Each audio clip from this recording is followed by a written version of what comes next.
Alrighty, welcome to the Cash Flow Project. We have our first guest with us today, Janey Moran. Thank you. Yeah, it's great. For having me. It's great to have you on.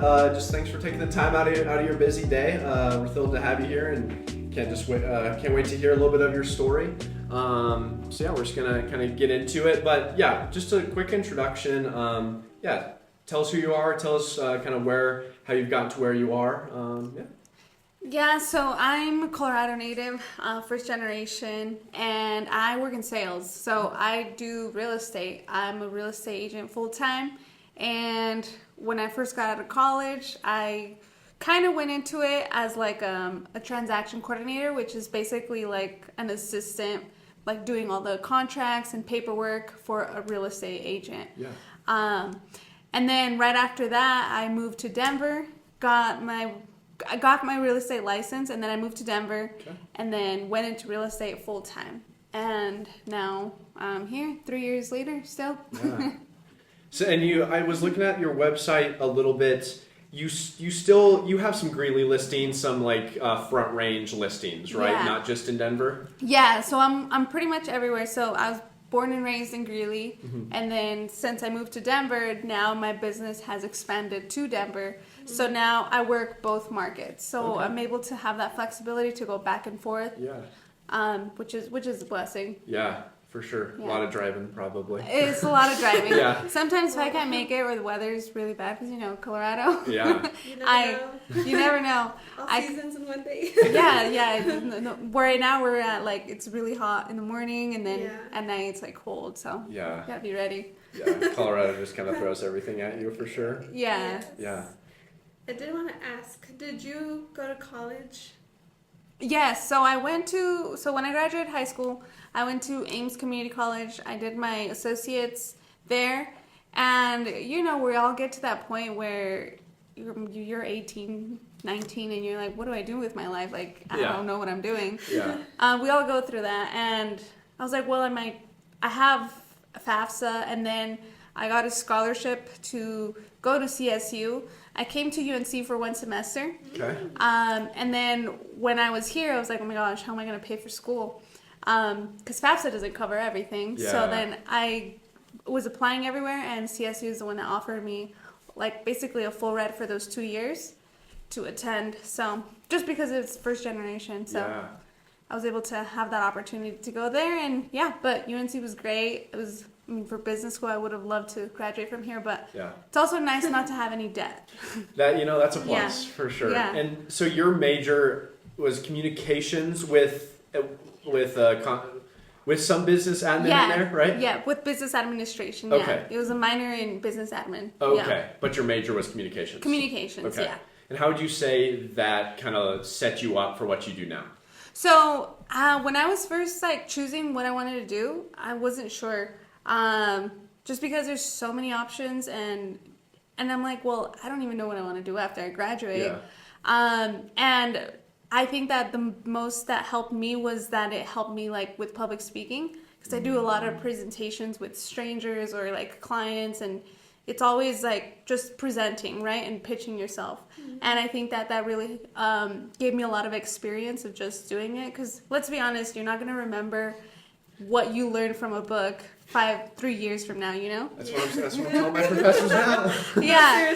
So the more you practice something, for example, public speaking and presenting in class, it was always nerve-wracking, but you feel good after you do it, and I enjoyed it, and so that helped me prepare, as well as with marketing, and just learning how to market myself. And we as younger people have an advantage with everyone else, because we know how to navigate social media, TikTok, and it really just helps expanding your business. Yeah, absolutely. What would you say is besides the public speaking, and what would you say is the most challenging part of what you do? Because what is your company's name called again? I'm at the agency Denver. Okay, that's what I thought. Yeah, the agency is basically we're a global network. There's in almost every state. There's one here in Denver that just opened, and then we just opened an office in Boulder.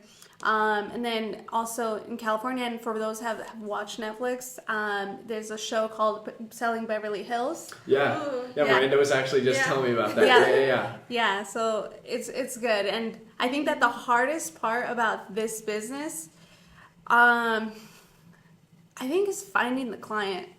Finding the client, because in this business, right, in any business, not just real estate, you have to like find the client, keep the client, and then do the business.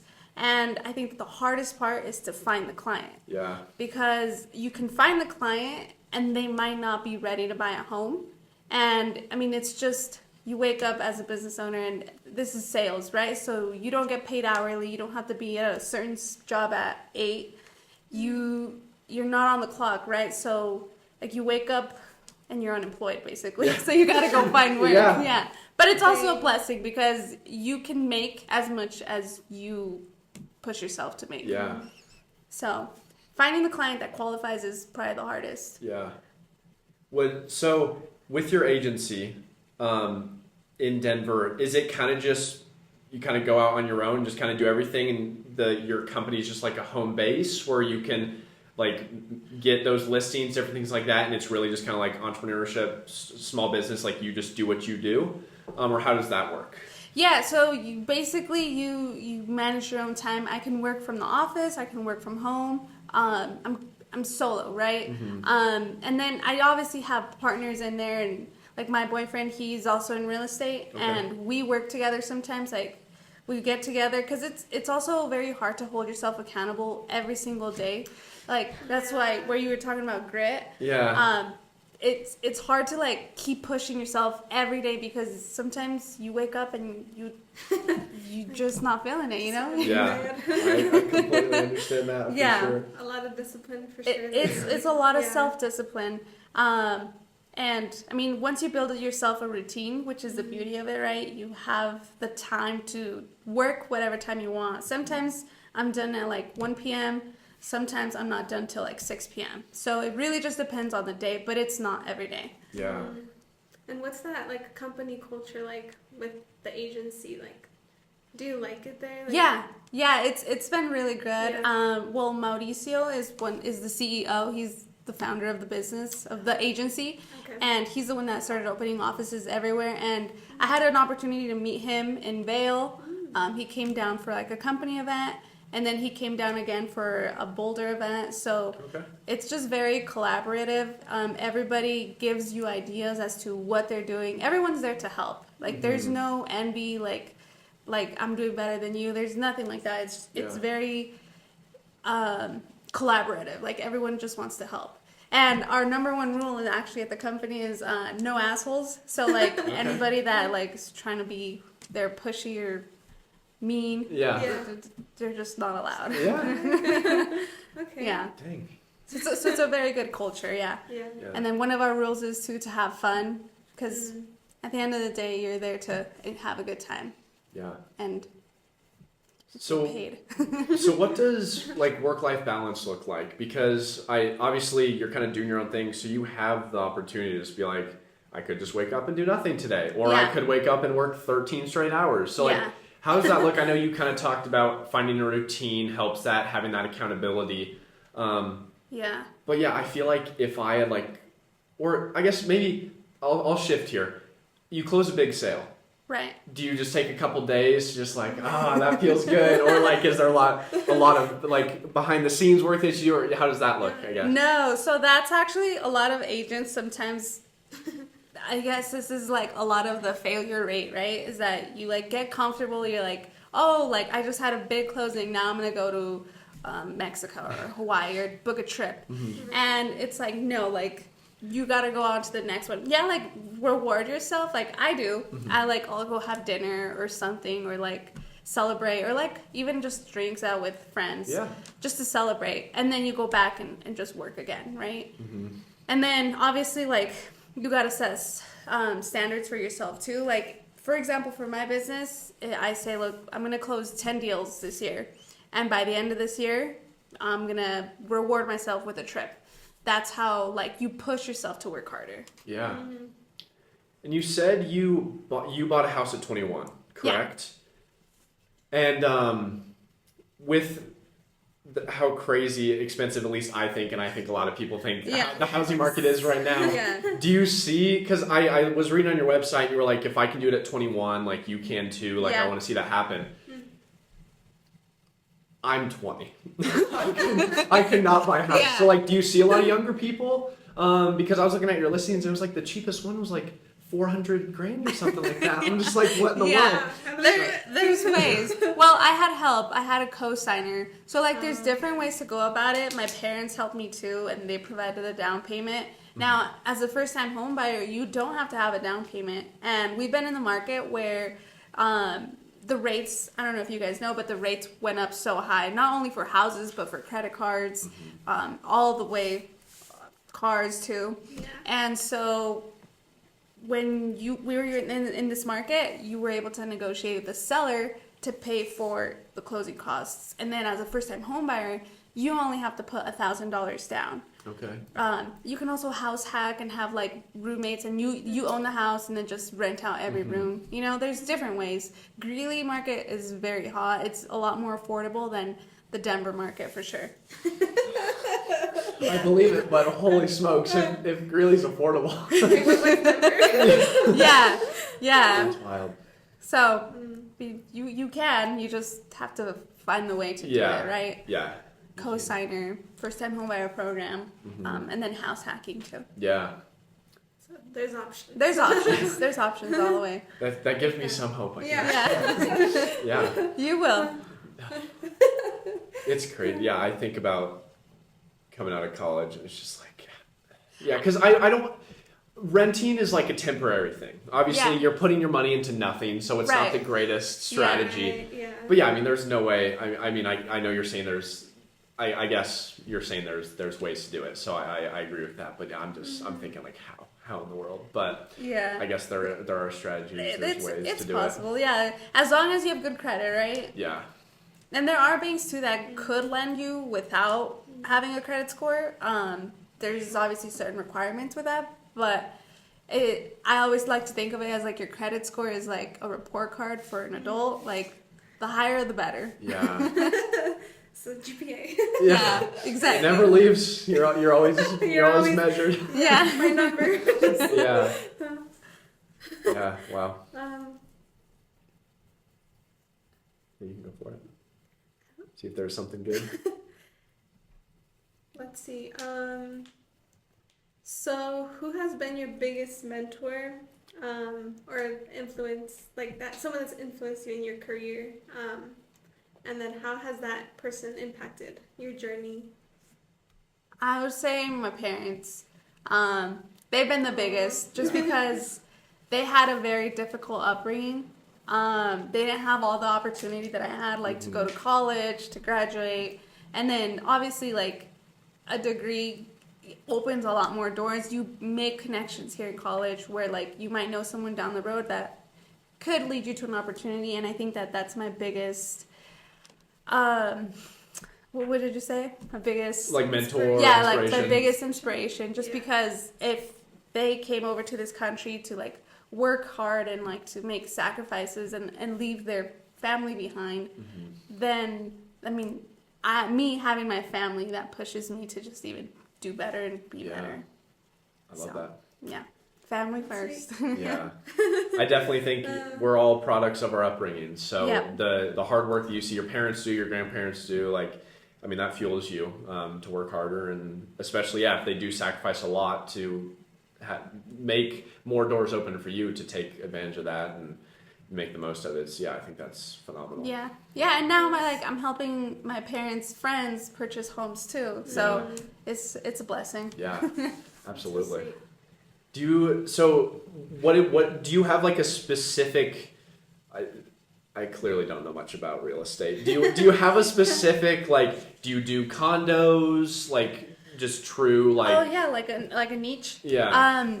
No, I pretty much, well, I work a lot with first-time home buyers. Okay. There's no specific price range. Like my agency, we're a luxury agency, but there's no price point to it, right? We just give you the luxury experience at any price. So I've sold anywhere from $135,000 all the way to 800,000.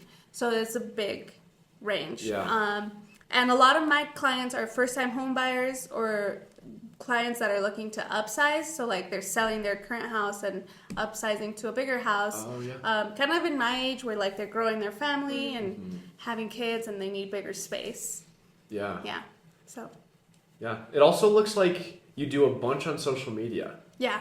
So is that kind of your main strategy of getting stuff across? Or yeah, I mean, it looks like you did a video last week. It was pretty awesome. The one that I don't even know how to explain it, but I think the video that you made of like, this is like my past. Yeah. Yeah. It was pretty Yeah, sweet. But yeah. The voiceover video. Yeah. Inspirational one. Yeah.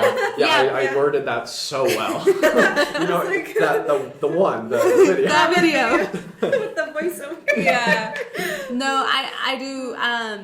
Social media is like my biggest.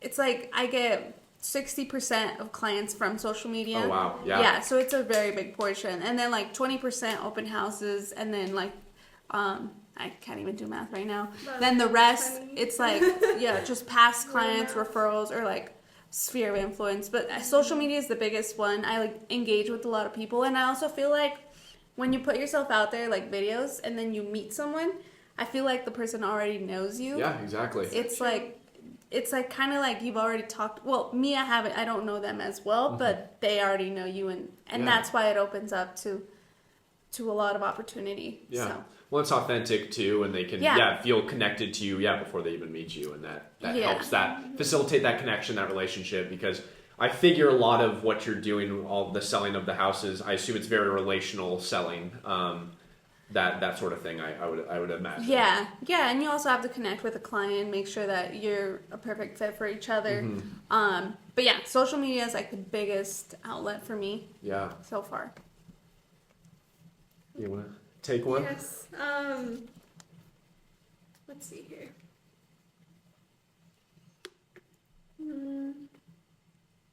So as far as like with social media, I guess, is there like, I don't know, I was gonna ask.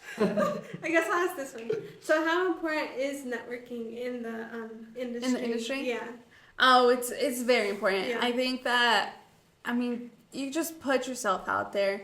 There's a lot of events that like with agents, right? And like, I don't think that you necessarily, it's good to like meet other agents, but I think more we're in the business of like finding clients because yes, you might build a relationship with an agent that you're like, you're going to present my offer to you. And you know me and you don't know the other agents, maybe like I'll stand out in that way. So it is important to network, but that doesn't happen that often where you bring an offer to that agent. You know what I mean? Yeah. Especially because there's so many houses. But it is important to network and put yourself out there. That's how I got into real estate.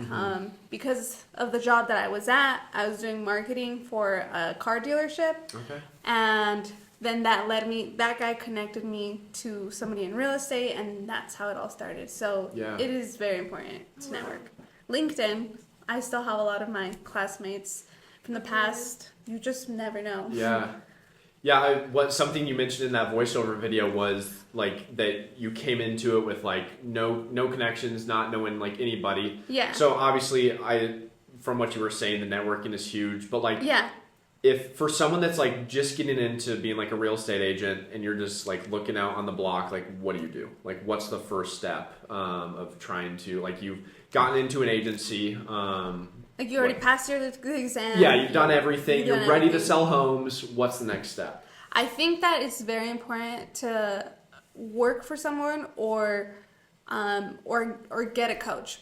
Either like work for someone that you want to be like, and shadow them and just like go on with them to like every listing appointment, every buyer consultation, just to see how they work. Because if they're a top performing agent and you want to be like them, like that's the person that you need to shadow. Like I would do it all the time. I'd be like, hey, like I'm your intern for this listing appointment, okay? Like, or I'm your assistant, like, and I would have a notebook and like take notes, and the client would know like I'm just shadowing them, or I'm their assistant. But that's very important because then that builds habits, and then you can apply that into your business. Yeah. So I think that that's key. Or even hiring a coach. Sometimes coaching can be expensive, and there's a lot of real estate coaches. But I think that having a coach is like, it's worth the investment. Yeah. Just like college, right? Like you pay to go to school. It's worth making the investment because you're going to get the results. Yeah. Do you eventually hope to just do it all by yourself? Like to just eventually, I don't know how it works in like the real estate world, but like start your own like firm or practice and just kind of do it by yourself, or? I don't know. It's a good question. I've thought about it. Maybe down the road with my partner. Mm-hmm. I think that would be something that we'd be open to, or maybe even branching off, because you can open different offices in different locations. Okay. So maybe something like that. I don't know. I really like my time right now. Yeah. And my freedom. Yeah. But I think that if I want to expand, that'll definitely be an option. Or YouTube. I thought about YouTube, just expanding my clientele and reaching bigger audiences, or people that are relocating to Colorado, like getting into that sphere. So what does like the agency do that you don't have to worry about since you're working for them? Like they do all the marketing, and their marketing is great. Yeah. I've been to listing appointments where the seller is interviewing different agents, and just because of the brand that we have, I've been able to take on that listing just because of the brand and the way I market myself, and because people see you on social media, see me on social media, so that kind of knocks out the other agents. Yeah. But there's also times where I've lost against just because they have like a bigger, like a higher price point, so it's one against the other. You're not going to be a match for everyone. Yeah. How do you deal with like going through the process, thinking you're about to close a deal and it falls through? Like how? Yeah. Doing all that work just to be how does that go? How do you bounce back from that? Yeah. It's very stressful because at the end of the day, like you have to hold yourself up. Because if you start crying and then you tell your client's going to freak out, and they're going to be like, oh, I'm working with you? Like, I thought you had this under control. So, like, it's important to, like, if you want to cry, go cry on your own. And then come back and, like, tell them, you know what? Like, I'm so sorry this happened. And then just go through it with them, right? Like, at the end of the day, it's your clients that you have to protect. And it is hard. There's been times like that where I've had deals fall apart, and it's so heartbreaking, right? Yeah. Because you were like so ready, but then again, like on the money side, you can't count that money in your pocket until you actually close. Mm-hmm. Like, and then plus you have to take care of the client. So, I mean, I don't know. I usually just kind of take the rest of the day. I'm like, okay, what could I do, or just ask other agents too. That's why I'm saying like collaborate. Yeah. Okay. Ask them like, hey, how can I save this deal, or call around. There's been times where I've called around so many banks just to see if we could save the deal. There was nothing we could have done, but that's why it's important to just be honest with the client and tell them where you're at. Yeah. Be honest and hustle too, and to find where you can open a door. Yeah, and then like 5 p.m. is when the banks close, so you're like calling around everywhere and trying to find answers. So so there's been scenarios like that. There's been scenarios where I've been up at like their contract deadline is like 11:59 p.m. Yeah. And so you have to like rush around and like so that doesn't happen every day, but yeah. It's a thing. Yeah. Yep. And so like if something falls through, like what do you do like moving forward with that family? Do you like look for other options, or have you had people that just kind of give up on looking for a home then? Like what do you do to like motivate them to keep looking? Yeah, so my very first closing, I closed with a client in Pueblo. And Pueblo. Great town. Yeah, and I was a hungry agent, and I was like, I will like help anyone that needs help.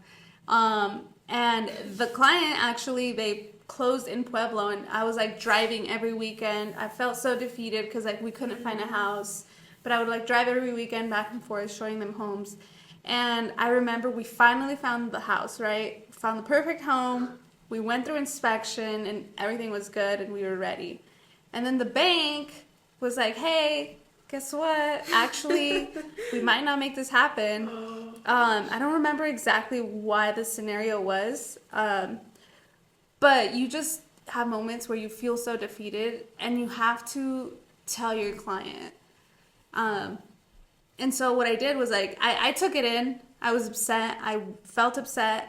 And then I had to get it together to like call my client on the phone and tell him, hey, this is what's going on and this is what I'm going to do. So you always have to reaffirm your client as to what you're doing to help. That way you also you're not like the bad guy in the scenario where like, I didn't get you a house. Like, you know, and you're in real estate. Like everybody knows everybody.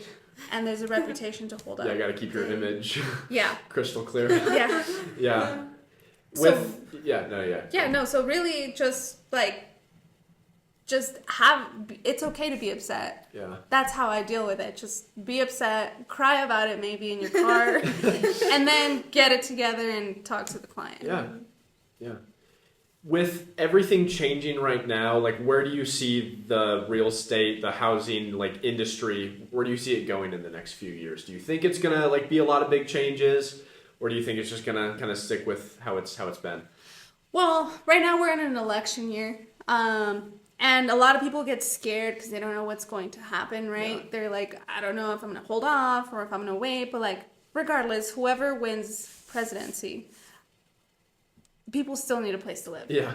People still need a place to live. Like, whether you rent or whether you're buying, you still need somewhere to live. Yeah. And I feel like it's been announced, too, that the Fed has announced that the rates were going to be cut down. Yeah. So hopefully rates do come down, and I'm hoping that they do. They've already said that they are. We don't know how much. But once they do, buyers go in and just take advantage of those opportunities. Yeah. And then the lower the interest rate, the lower your monthly payment, and the more you can afford. Yeah. So it's better for everyone. And usually the last 7 to 9 years of the past previous elections, like home prices have gone up. Mm-hmm. So maybe they're gonna continue to rise up slowly. Yeah. No. slowly, but not like 2021 during COVID where it just went like boom, you know. But yeah, slowly they're going to continue rising. Yeah. Yeah. So. And I mean, I know this is like relatively new, but like with like 3D printing homes and all that, like have you guys seen like any little introduction to that? Just curious, like in the with the 3D printing? Yeah. Nothing like that. No. Not yet. No. I've seen like, I don't know if you guys have seen like the Elon Musk and the like new robot that he's creating. I saw that and I don't know, maybe like that can be our showing assistant down the road. You just never know. Is that the one that's like 30 grand? Yeah, where it it's just like like does everything like a kitchen bot or whatever it is? Yeah. That would be cool to have, just to do all the chores. That would be pretty rad. Yeah. Rock the baby. No, I'm just kidding. Yeah. Wow. It's a babysitter. Sign all the closing papers. Yeah, I think it's going to change a lot. Yeah. In the future. But right now we haven't seen any change with like new technology. Like, I remember talking to like an older agent. She's been in the industry for so long. I want to say she said like 50 years. And she was in the time where she had to print paper and like take it to the client to actually physically have to sign it. Yeah. But now we have like electronic signature and all that. So that's how technology is evolving. I haven't seen anything that's coming up that's going to change. It'll be interesting. It'll be interesting. Yeah. You asked about like the 3D printed? Yeah, because they're like doing like 3D printing for like buildings and homes and stuff. And so like, people are saying like it's going to maybe make housing more affordable. But I don't know. I don't know. Have you seen those like, I forget what the brand is, like what his brand is, but those like box houses? I think Elon Musk got one, you know what I'm talking about? That just like kind of fold, are they foldables? I think so. Foldable houses? Yeah. I have not seen that. Those. Yeah, they just like, they come up. I don't know how long. I'm not going to make up some random number. But yeah, I was going to say a price too. Again, I would completely make it up. But yeah, they like fold up. I have seen those. Yeah, I don't think Oh. Elon was the one that made it, but I'm pretty sure he bought one, and so that's why they got kind of big. Oh. But yeah, it's like a little tiny home that like it has like a small living area, a kitchen, and like a bathroom and a bedroom. Foldable home. Yeah, I think it's called foldables. I think or boxables. That'll be like so something. nice to like travel. Right? You know? Yeah. Like that'll be very convenient. Yeah. I will say though, with the new builds, I just thought of this. They are getting very creative with the way they market their homes. Because I recently closed with a client, and they had the goggles. What is it Well, called? the Apple Vision. Yeah, the vision, or- like the Vision ones. So we went to an office, kind of like, let's just imagine it's this office here, and they had the goggles, and then they had like them walk around to like tour the house. Oh, like a virtual tour. It was a virtual tour. I thought that was pretty unique because Yeah. I hadn't seen anything like that, and so they toured the house and they walked around. And they were able to like turn around and see where everything was. So That's crazy. that's for a new build. And they were able to like envision the house, even though they weren't able to see it physically, but with the glasses they were. So basically, yeah, around. That's cool. yeah, That's crazy. it was unique. Do you think that'll ever get to the point where like there's the base and the structure of the house, and you can like pick like presets of like if it's like a brand new build and say like, you know, I want marble countertops and blue walls, then toss on the goggles and be like, no, that doesn't look good. Set it down, change the colors. Like I think we'll get there that eventually. might be a thing already. Yeah, or what? I think so Yeah. because you can do virtual tours like that. So Yeah, true. that might be an option. That'd be incredible. Just like customizing a house Yes. digitally. Yes. Just like, no, not that wallpaper. Let's go through the options. So you don't like have tragic, what is it called? Regrets Yeah, of your paint choice. Oh yeah. yeah, yeah. That would be nice. Yeah. You just pick whatever you want. Yeah. What about like buyer's remorse? Do you ever get people that like come to you and are just like, I didn't want to do that, or like anybody that like tries to back out once it's too late? Like, does that ever happen? There's been times where, yeah, there's been times like that. There's no remorse, but there's been times where they're like, hey, like, we're going through this scenario, like, with their partner, like, kind of like a divorce. There's been times where they're like, hey, we're going through this, like, I don't know if we want to move forward with the house. And they're already in the process, and it's like, yeah, you can back out. There's just legal consequences with it. So, but yes, you can always get out of a contract as a buyer.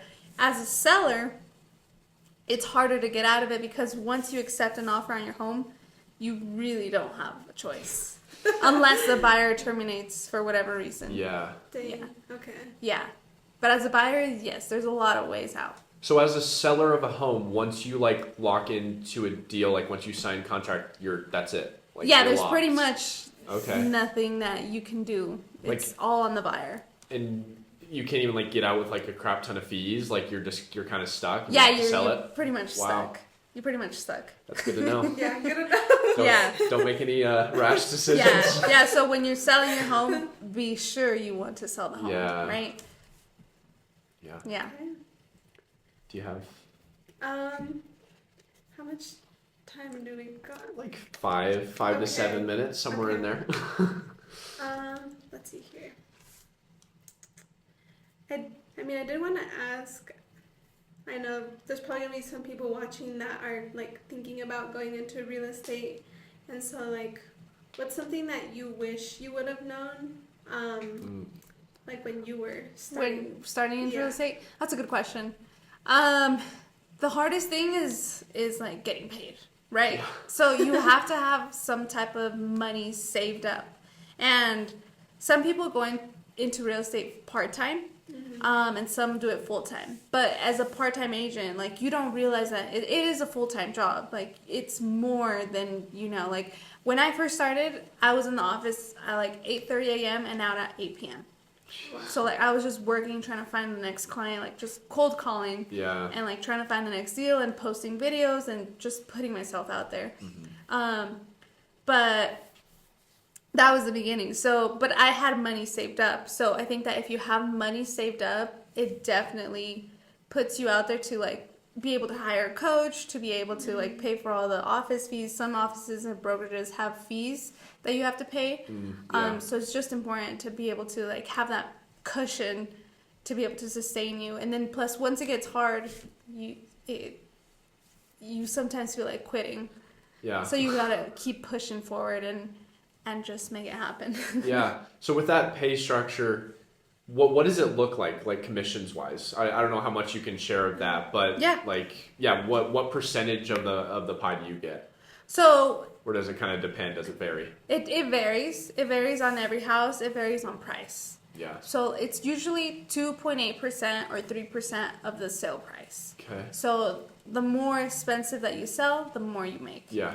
So it's very good. So on average, like a house, like an average price is around $400 to $450. That's about a $10,000 paycheck, $12,000 paycheck. So it's a pretty good pay. So yeah, I mean, I guess if you said this year your hope was to close 10 deals. Yeah, that was just an example. Yeah. This year my goal was 25. Oh, okay. Well, I changed it. I had to readjust. Yeah. It was first 30. Now I'm at 15, and I'll be closer to 25. So okay. So yeah. And yeah, if those are averaging 10 to 12, and you have some more, some less, it's not too bad. Yeah, it's pretty good. So. How do you balance? Because obviously you can't just put all of your eggs in one basket and just like hope that this house works. Like, how do you? You have 4 listings right now, I think is what I saw. Yeah. So how do you balance like all of those at one time? You just You don't. you just go with it. I sometimes I write stuff down. So actually what I do, because you have to remember all these dates and deadlines for all these properties, and you got to make sure you don't miss anything, because you can be screwing your client. That's sticking right? high stress. Yeah. Maybe I'm not cut out for this. So I have my calendar, Yeah. and I put like those important deadlines for the contracts in my calendar to make sure, like, hey, this is what we have going on. Like, just want to stay on top of it. Yeah. So that's what I do. And then there's times where I just kind of like mentally I use Siri a lot because I'm also driving. Yeah. So I just tell it to remind me to like do this. Yeah. Yeah. So that's how I stay on top of it. There's other better ways to do it, but I'm always moving, and you don't have the time to like put everything in your calendar, you know? Yeah. I don't. This is completely unrelated, but you mentioned Siri. How do you feel about the like iPhone 16 built-in AI? You know, I use ChatGPT a lot, especially for phenomenal. marketing. Yeah. Yeah. And now I saw that like on Facebook, like you can write your own thing, and then you can have AI modify it. So I think it's a blessing, and especially for social media content. I mean, maybe it might help for you guys too. It's you just tell ChatGPT who to be, what tone of voice you want it to be. You can even train ChatGPT to be like you. Yeah. There's like a whole system in there. Yeah. And then it'll make my whole content planner for the whole month. So that's phenomenal. Yeah. So it's I like it. I haven't seen the iPhone 16, but I don't know. Maybe it's a good thing. Yeah, it just depends to what extent, you know. Right. If you want to be flirting with your girlfriend or boyfriend, that's red flag. Yeah, that's gonna be a little. I don't know. Yeah. Let's go back to writing letters. The AI tools are definitely very, very clutch. Like we do a lot of short form content, and we just like throw it into a caption like creation app, and it just like does it all for me, and I'm just like, nice, posted. Yeah, there you go. Yeah, it's so easy. Can you guys use AI for like papers now? Because when I was in college, we didn't have AI yet, and it wasn't that long ago. Well, so I know my freshman year, I don't know what your experience is, but my freshman year was 2022, 23. So that, and AI was like not a thing in the fall, and then it started to get kind of big around spring of 23. And right away, like everyone's just like panicking. It's like, oh my goodness, like people are going to start writing papers with this, everything like this. At the end of the day, it sucks if you're just like, hey, write a paper about this. Like, 10 pages. Yeah, and there's a bunch of things like if you ask ChatGPT how many R's are in strawberry, it says 2. There are in fact 3 R's in strawberry. So with the LLM it's using, there's a bunch of like deficiencies of it. But the big thing that for me at least, and you can speak on what your experience has been, but I think professors, at least in the business school, are very much like use it as an idea generation tool. Yeah. When you're stuck, like it's not going to help if you're just looking at a blank screen, a blank piece of paper. So yeah, toss something into ChatGPT, see what it tells you. Yeah. But yeah, I get. What is your experience been? I mean, I say the same. Like, I think for me, it didn't really like start to hit like, oh, AI, you know. So, like I was also an AIM student. And then I just transferred last spring. And here at UNC is like, everybody just ChatGPT, AI, and I'm like, oh my gosh. Yeah, you have to catch on to it. Yeah. And so, a lot of the same, my professors encourage it, like, as an idea starter, or even like, I don't know, like, if you guys have noticed Google, even now, kind of like, when you Google something, the first response is always AI. So, like, my professors are like, just make sure you cite it was AI or ChatGPT. But it's honestly annoying though that that first search is always AI. I want the true web source. AI might be like the new search engine. Yeah, for real. Yeah, and you can search on like Instagram too, like. You know, my search engine is TikTok. Like, whenever it's something so simple, because it's a video that I can just, like, see really fast and then do it myself. Mm-hmm. Like, how to do something, but it's very interesting. Yeah. We're kind of towards the end of our time, but I want to ask just the final question. And thank you so much for your time. I really, really appreciate you sitting down with us. And thank you. It sounds very cool what you do, but also incredibly stressful. So but it's super cool to hear your side of what all real estate has to offer. But what advice would you give to like us, aspiring entrepreneurs, students just about to graduate? Like if you were back in our shoes, juniors, seniors in college.